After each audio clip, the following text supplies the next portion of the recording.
We want to bring in Dr. Anthony Fauci. He, of course, is the director of the National Institute of Allergy and Infectious Diseases and a chief medical advisor to the president. Dr. Fauci, good morning. Thanks for getting up with us here. We're going to try to break this down for folks who have real questions this morning and rightfully some real concerns about it. So the first simple question is, what makes this new variant so different and so concerning?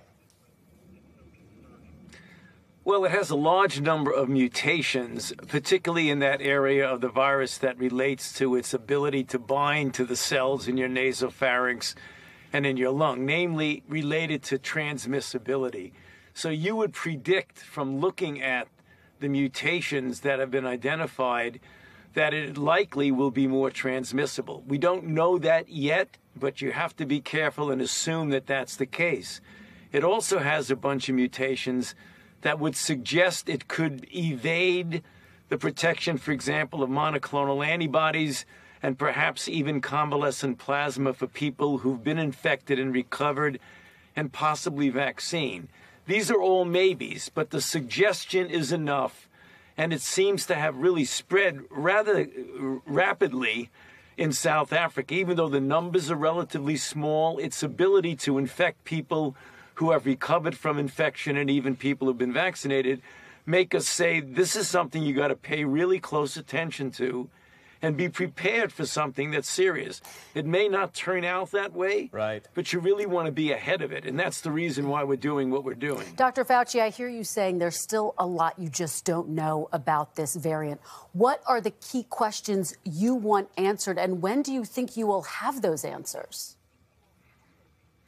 Well, there are a couple of questions. One is when these individuals in South Africa, who, yes, relatively speaking, are still not a large number, those who've gotten infected with this new variant, is the disease more serious than when you, for example, get infected with the Delta variant? That's point number one. Point number two are the antibodies that are induced by the vaccines that we are using.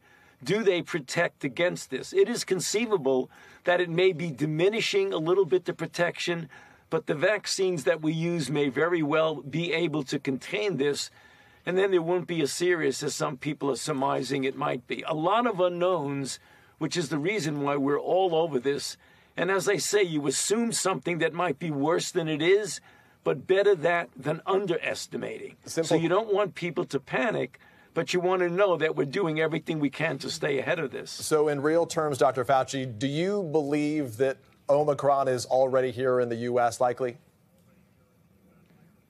You know, I would not be surprised if it is. We have not detected it yet, but when you have a virus that is showing this degree of transmissibility, and you're already having travel-related cases that they've noted in Israel and Belgium and in other places, when you have a virus like this, it almost invariably is ultimately going to go essentially all over. Yeah. The issue of blocking travel from a given country is to just give us time to assess it better.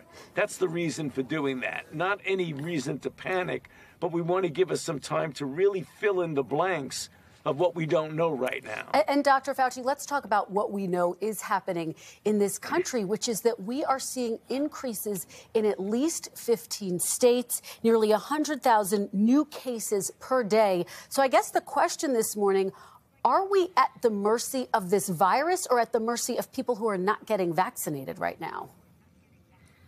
Well, our fate is in our own hands. This is yet again another reason, not only what's going on right now with the Delta variant in our own country, but what you see throughout the world. It is absolutely essential that unvaccinated people get vaccinated and the vaccinated people get boosters. We know now clearly that when you get a booster shot, like a third shot after the 2 shots of an mRNA, or a second shot after the J&J, you dramatically increase the level of protection. So if ever there was a reason now for people to say, putting all of these other things aside, let's get vaccinated, let's get boosted, and let's be careful when you're in indoor congregate settings to make sure you wear a mask and do not pull back on your guard. Dr. Fauci, we appreciate your time and expertise. Thank you so much for joining us this morning. Just remarkable to hear him say that it is possible Omicron is already here. No doubt. In this country. Hey, thanks for watching our YouTube channel. Find your favorite recipes, celebrity interviews, uplifting stories, shop our favorite deals, and so much more with the Today app. Download it now.